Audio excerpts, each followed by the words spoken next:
जी अस्सलाम वालेकुम।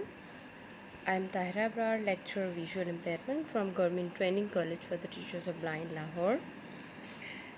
Today's our topic is hypermetropia. It is one of the error of refractions, and the chapter is chapter number 4. Let's start the lecture. Today we will know about hypermetropia, what are its symptoms and how it is diagnosed and what is the treatment of hypermetropia. सबसे पहले देखते हैं hypermetropia क्या है। Previous lecture में भी हमने ज़िक्र किया था कि एरर ऑफ रिफ्रैक्शन क्या होती हैं। जब ये होता है कि लाइट रेज जो हैं जिन्होंने रेटिना पर फोकस होना होता है नॉर्मली, वो किसी भी वजह से मतलब अगर तो कॉर्निया या लेंस का कर्वेचर का इशू आ रहा है या एक्सल लेंथ जो है आई की उसमें कोई इशू आ रहा है या फिर लेंस की डिस्प्लेसमेंट हो गई है, आगे या पीछे फॉरवर्ड हो गया है या डिस्प्लेस हो गया है, ये कई रीज़न्स हो सकती हैं जिनकी वजह से एरर ऑफ रिफ्रैक्शन होती है।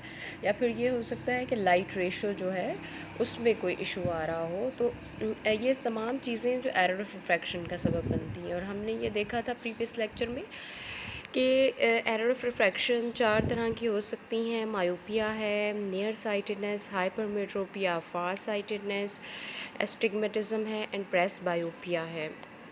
ये तमाम जो एरर ऑफ रिफ्रैक्शन है, ये रिफ्रैक्शन में एरर की वजह से आ रही होती हैं। मतलब जब रोशनी की शुआएं एक मीडियम से दूसरे मीडियम में से जाती हैं तो वो बेंड होती हैं।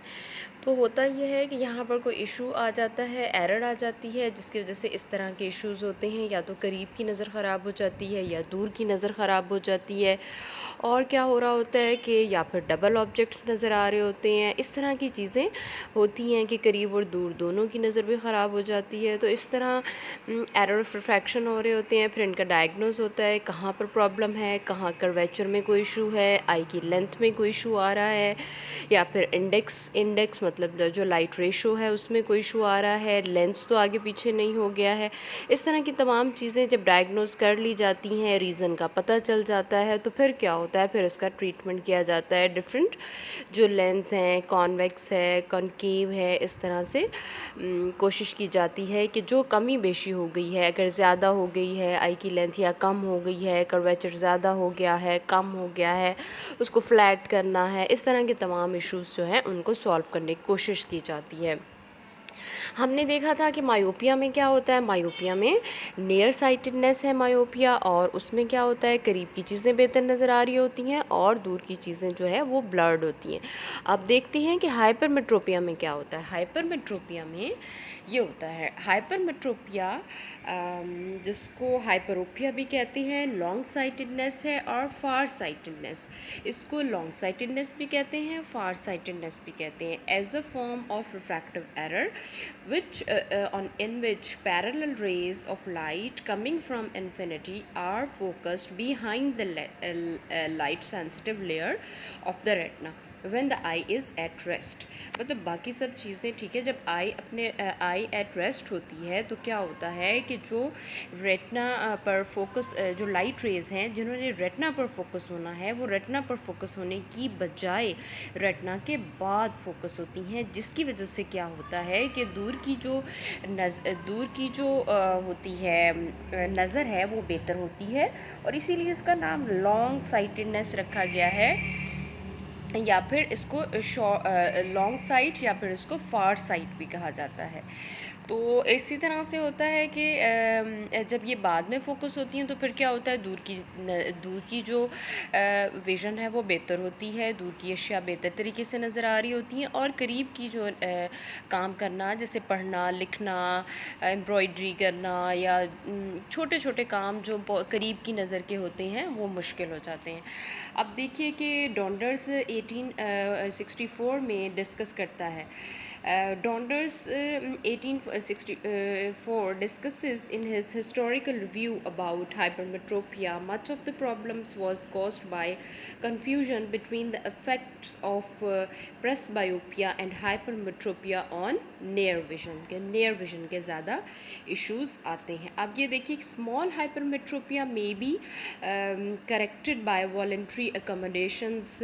Even high errors of refraction may be corrected this way, but convex glasses may be required if symptoms are not relieved. कि अगर जो सिम्टम्स हैं अगर रिलीव ना हों तो फिर क्या होता है, फिर कॉन्वेक्स ग्लासेस जो है उसका इस्तेमाल किया जाता है. अब आप पिक्चर में देख रहे होंगे कि ये जो आपको दो पिक्चर्स नज़र आ रही हैं, ये देखिए यहाँ पर ये हाइपरोपिया है और ये जो है ये नॉर्मल विज़न आपको नज़र आ रही है. इसको हम ज़रा देख लेते हैं.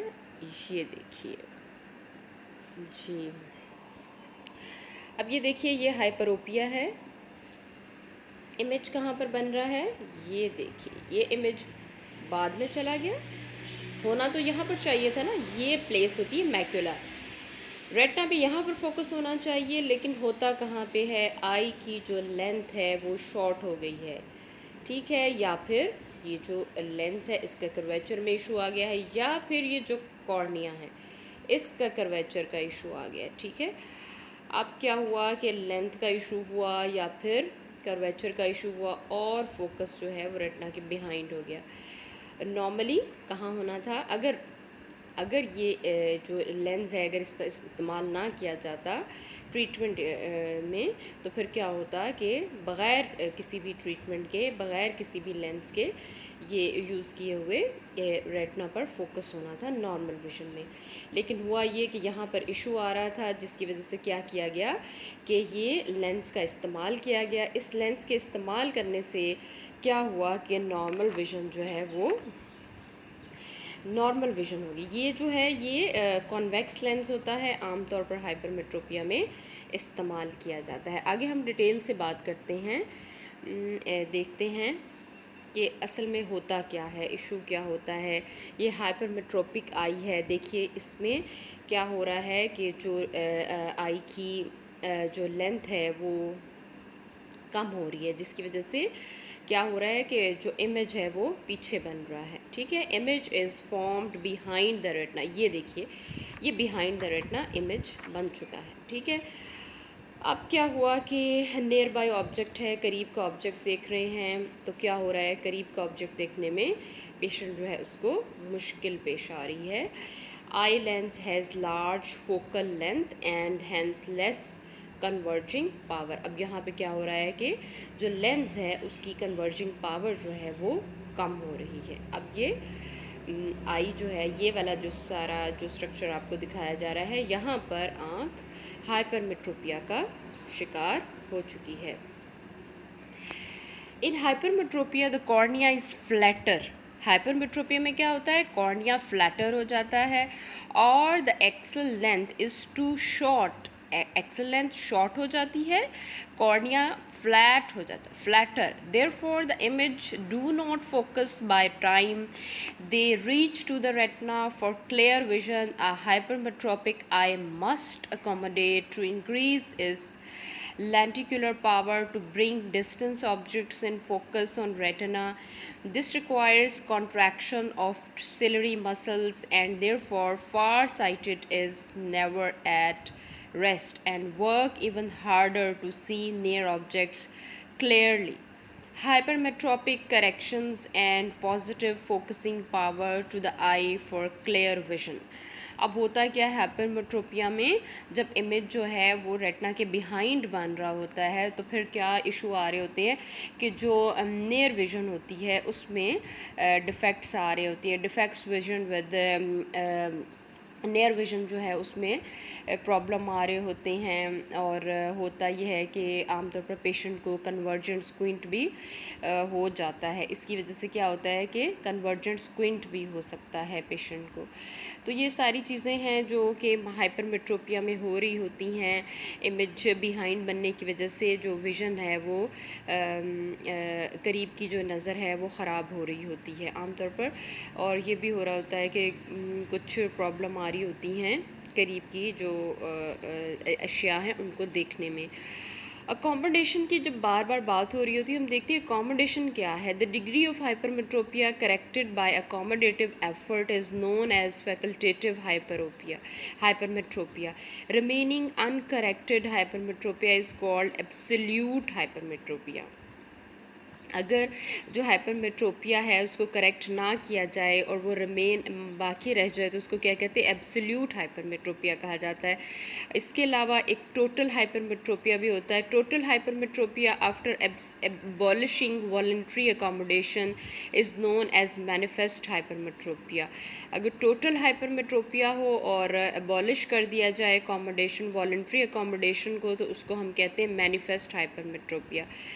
इसके अलावा इसको फैकल्टेटिव प्लस एब्सोल्यूट हाइपरमेट्रोपिया भी कहते हैं विद एडवांसिंग एज, मतलब एज के एडवांस बढ़ने की वजह से।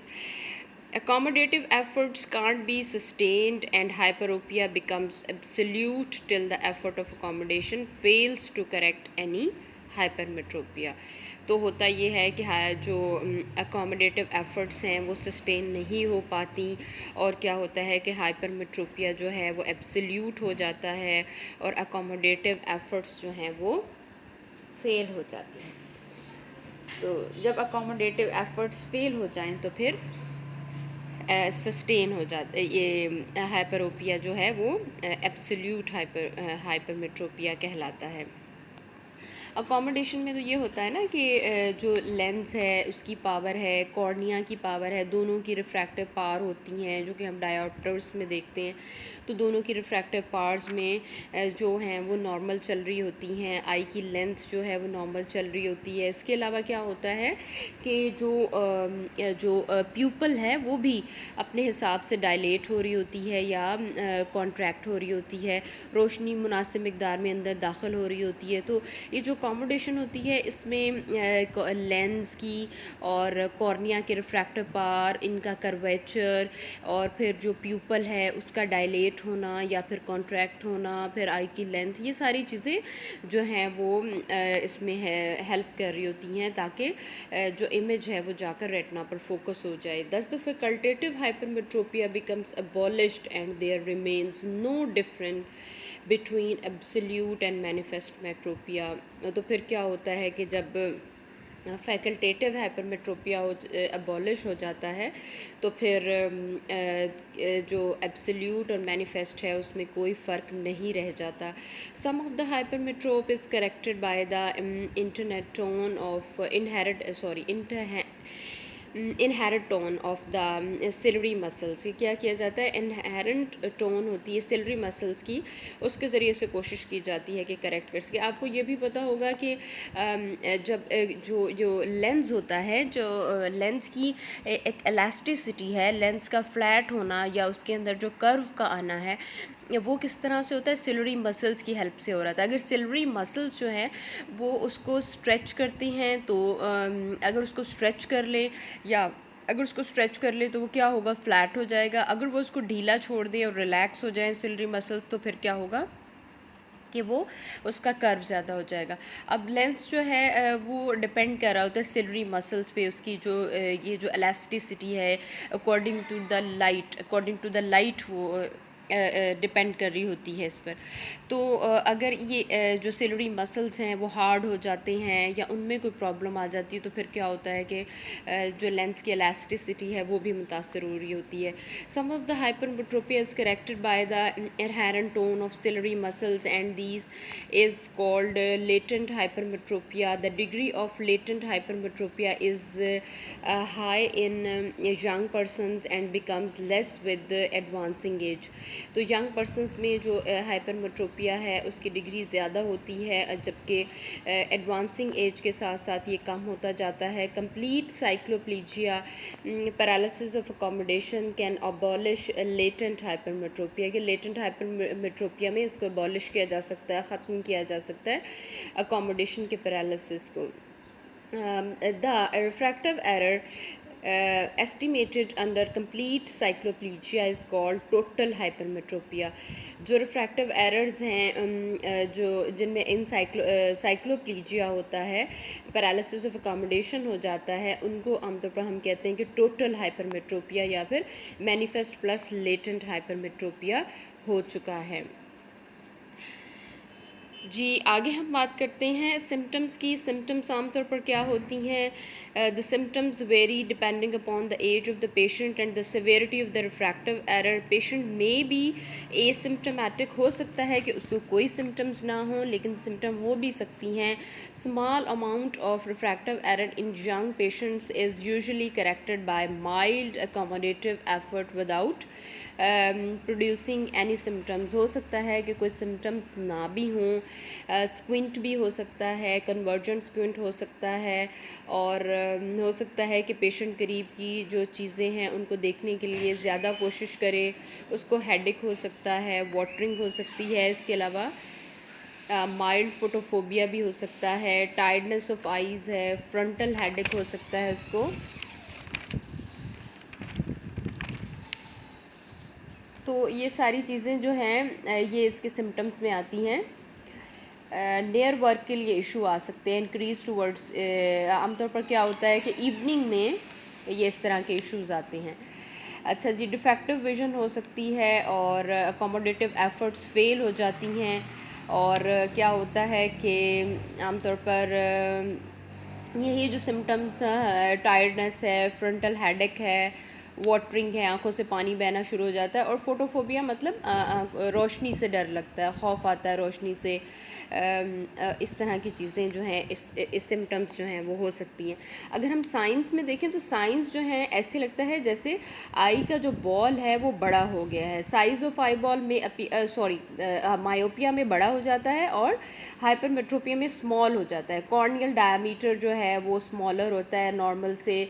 अगर फंडस का एग्जामिनेशन किया जाए तो भी ऐसे लगता है कि स्यूडो पेपिलोडिमा हो गया है, मतलब मसनूई पेपिलोडिमा हो गया है। और इसके अलावा एक्सेल लेंथ जो है वो भी शॉर्ट नज़र आती है। एक्सेल लेंथ जो है वो शॉर्ट होती है। अच्छा जी, आप ये देखें कि हमने पहले भी जिक्र किया है कि टोटल हाइपरमेट्रोपिया का ये जो इसकी टाइप्स देखे, टाइप्स में इसको डिवाइड कर सकते हैं। टोटल हाइपरमेट्रोपिया, लेटेंट हाइपरमेट्रोपिया और मैनिफेस्ट हाइपरमेट्रोपिया में। अगर आप हम इसको दोबारा से देख लें ताकि आपको ज़्यादा अच्छे तरीके से समझ में आ जाए, तो ऐसे करते हैं कि सबसे पहले देख लेते हैं टोटल हाइपरमेट्रोपिया क्या है। Total hypermetropia is the total refractive error. ये टोटल रिफ्रैक्टिव एरर होती है which is estimated after complete cycloplegia with atropine. It consist of, अच्छा जी, ये जो टोटल हाइपरमेट्रोपिया ये कंसिस्ट करता है दो तरह का हो सकता है, एक लेटेंट और दूसरा मैनिफेस्ट है। जो लेटेंट हाइपरमेट्रोपिया है उसमें क्या होता है, the amount of the hypermetropia which is corrected by normal physiological tone of the ciliary body and it amounts to 1 dioptre. Clear? Latent क्या है, उसमें कितनी अमाउंट चाहिए होती है, 1 डायोप्टर तक चाहिए होती है, और इस सिलरी मसल्स की जो फिजियोलॉजिकल टोन है उसको नॉर्मल करके इसको करेक्ट किया जाता है। जो मैनिफेस्ट है उसमें क्या होता है कि it is the remaining portion of hypermetropia. इसमें ये होता है कि हाइपरमेट्रोपिया का जो पोर्शन बाकी रह जाता है, it consist of facultative and absolute. होता यह है कि ये दो पर डिपेंड कर रहा होता है, एक फैकल्टेटिव होता है और दूसरा एब्सोल्यूट होता है। फैकल्टेटिव क्या है, which is corrected by the effort of accommodation, जो कि एफर्ट ऑफ अकोमोडेशन यानी अकोमोडेशन की एफर्ट की जाती है उससे बेहतर हो जाता है। और जो एब्सोल्यूट है उसमें क्या होता है, which can't be corrected bye effort of accommodation. अब मेरा ख्याल है कि अब आपको टाइप्स जो हैं वो ज़्यादा अच्छे तरीके से समझ आ गई होंगी। जी, symptomatic patients may present with when a hyperopia is fully corrected. At times the hyperopia is fully corrected, the vision is normal, but due to sustained accommodative efforts the patient develops asthenopic symptoms. Asthenopia eye strain है। Asthenopia क्या होता है कि patient को महसूस हो रहा होता है कि उसकी आंखों पर स्ट्रेन आ रहा है, दबाव सा, खिंचाव सा महसूस होता है। फ्रंटोटेम्पोरल हेडेक होता है, वाटरिंग होती है, माइल्ड अवर्जन टू लाइट है, मतलब दिल करता है कि लाइट से ज़रा अवॉइड करें.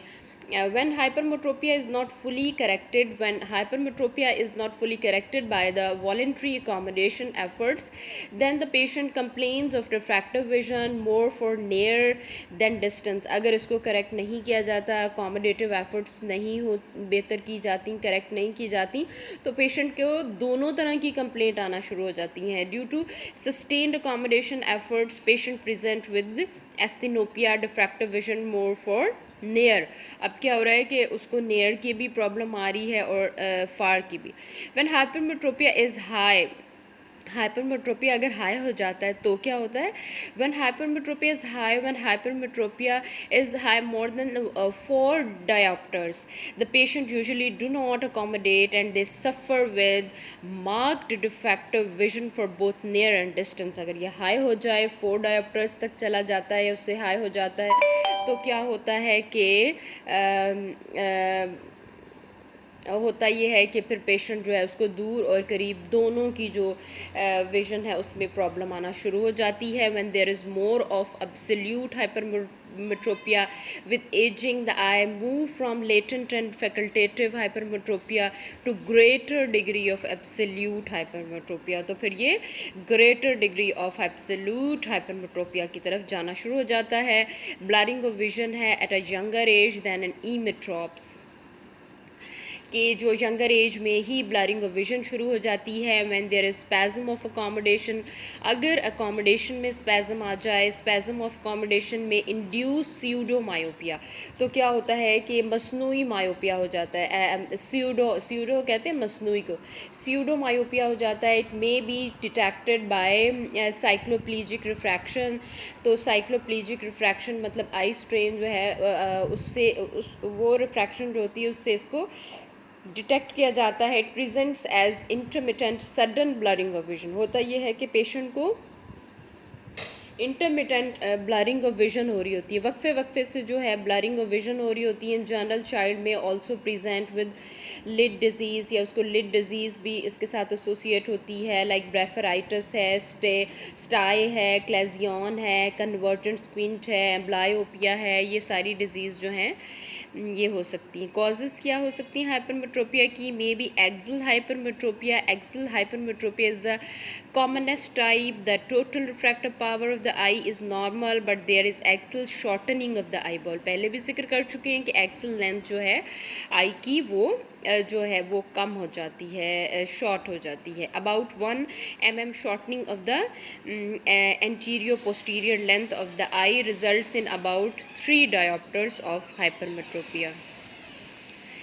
Curvature hypermetropia. Curvature hypermetropia is that condition in which curvature of the cornea, lens or both is increased. होता ये है कि कॉर्निया हाइपरमेट्रोपिया में जो लेंस है और कॉर्निया है उन दोनों का कर्वेचर जो है वो इंक्रीज़ हो जाता है, फ्लैटर हो जाता है then the normal, resulting in change in refractive power of the eye. जो नॉर्मल है उससे इंक्रीज़ हो जाता है. About 1 mm increase in radius of curvature results in 6 diopters of hypermetropia.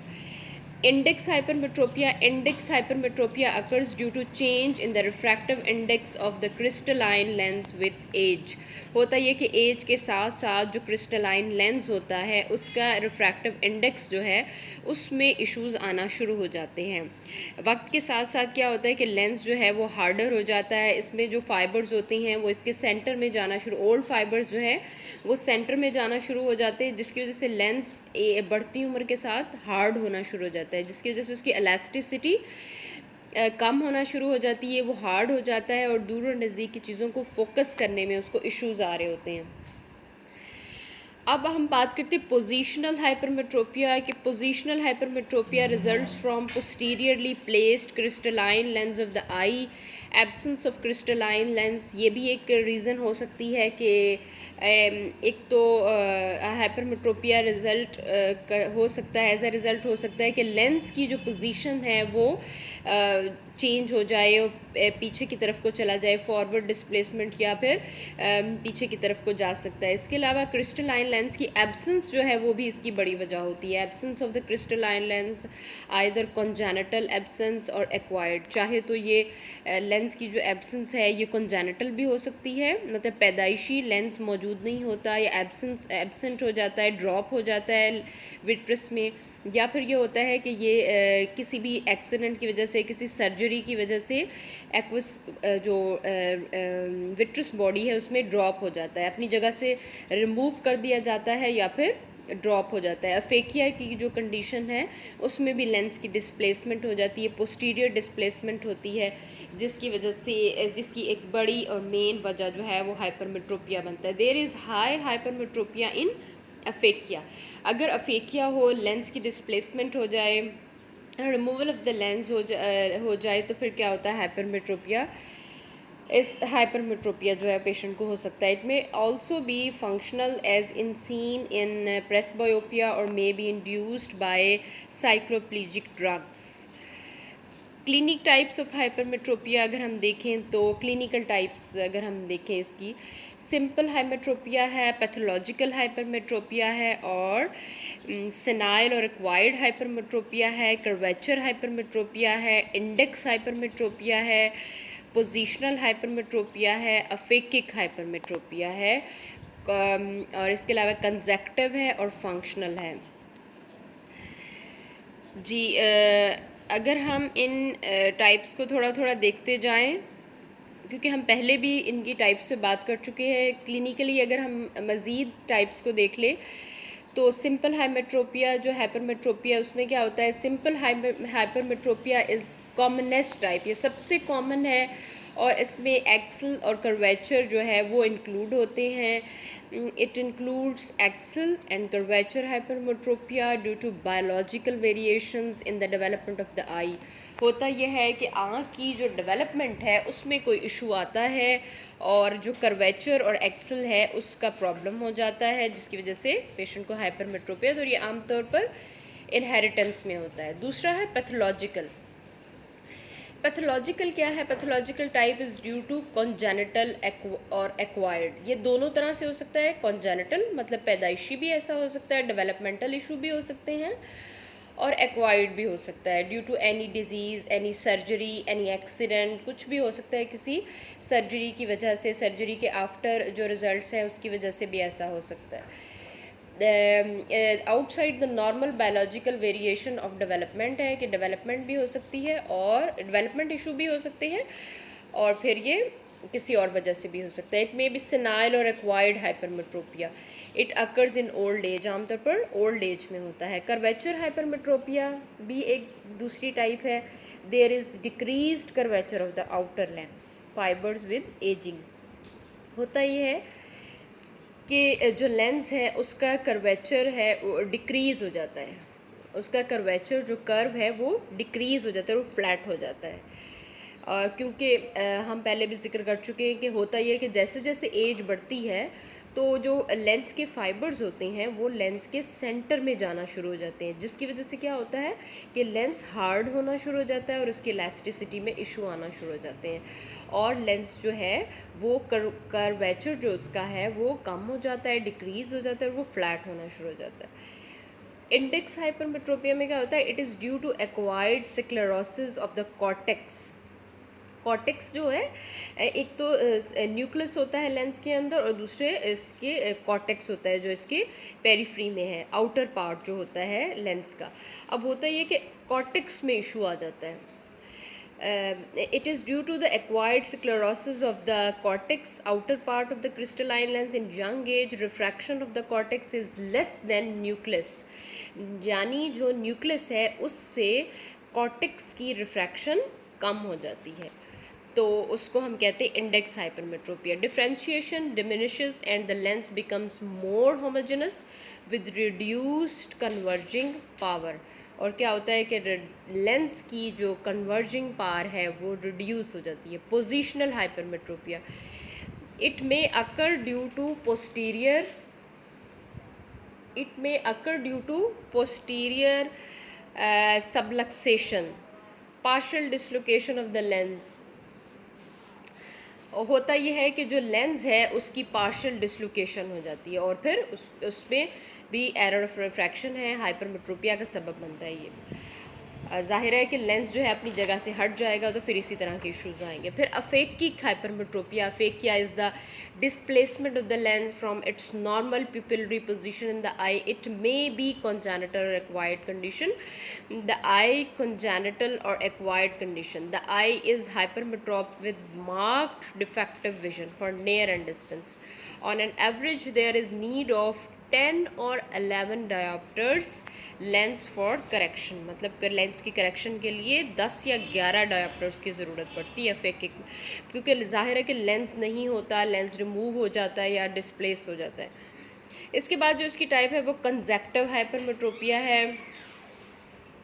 Conjunctive hypermetropia में क्या है, it is due to surgical over corrected myopia or pseudo aphakia, eye with intraocular lens following removal or crystalline lens as in cataract surgery. होता ये कि cataract surgery में अफेकिया हो जाता है, स्यूडो अफेकिया होता है, जिसकी वजह से हाइपरमेट्रोपिया हो सकता है जी। इसकी एक और वजह हो सकती है फंक्शनल हाइपरमेट्रोपिया।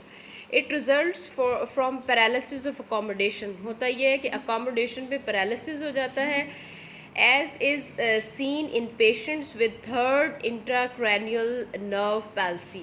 होता यह है कि जो थर्ड इंट्राक्रैनियल नर्व है उसकी पालसी हो जाती है, जिसकी वजह से फंक्शनल हाइपरमेट्रोपिया हो सकता है। अगर हम ट्रीटमेंट की बात करें तो पहले भी हम जिक्र कर चुके हैं कि जो हाइपरमेट्रोपिया का ट्रीटमेंट है, अगर नॉन सर्जिकल हो तो कॉन्वेक्स लेंस और कॉन्टेक्ट लेंस का इस्तेमाल किया जाता है। कॉन्वेक्स लेंस जो होते हैं वो प्लस पावर लेंस होते हैं। आमतौर पर चिल्ड्रन जो हैं, यंग चिल्ड्रन होते हैं below 6 to 7 years age, some degree of hypermetropia is physiological, so does not require correction, but when the refractive error is more than 3 to 5 diopters or convergent squint is present, it needs correction. In older children, full correction of hypermetropia consist with good vision is advised. In young adults, hypermetropia less than 3 diopters and good vision without symptoms rarely need correction. इसके अलावा surgery हो सकती है जिसमें photo refractive कैरेटोटोमी की जा सकती है। लैजिक, अगर 4 डायोप्टर यानी 4 डायोप्टर से ऊपर करेक्ट करना हो तो फिर लैजिक किया जाता है। इसके अलावा कंडक्टिव कैरेटोप्लास्टी भी की जाती है। व्हेन जी इसमें देखा जा रहा है पिक्चर में कि हम किस तरह से लेंस का इस्तेमाल कर रहे हैं, जो कॉन्वेक्स लेंस का इस्तेमाल किया जा रहा है जी। ट्रीटमेंट जो है हमने, मेरे ख्याल में इतने ही ट्रीटमेंट अगर हमें मालूम हो तो काफ़ी होता है कि when treating hypermetropia the goal is to allow your eyes to focus on objects up close. The most common way to achieve this is through corrective glasses, contact lenses. Eye surgery such as LASIK is available for all adults and those with mild to moderate levels of farsightedness। जी यहाँ तक हमने देखा कि hypermetropia क्या है, उसकी क्या types हैं, उसको किस तरह से डायग्नोज किया जा सकता है, उसकी क्या सिम्टम्स हैं और उसको किस तरह से ट्रीट किया जा सकता है। नेक्स्ट हमारा जो लेक्चर होगा इंशाअल्लाह वो स्टिग्मेटिज्म पर, प्रेसबायोपिया पर होगा।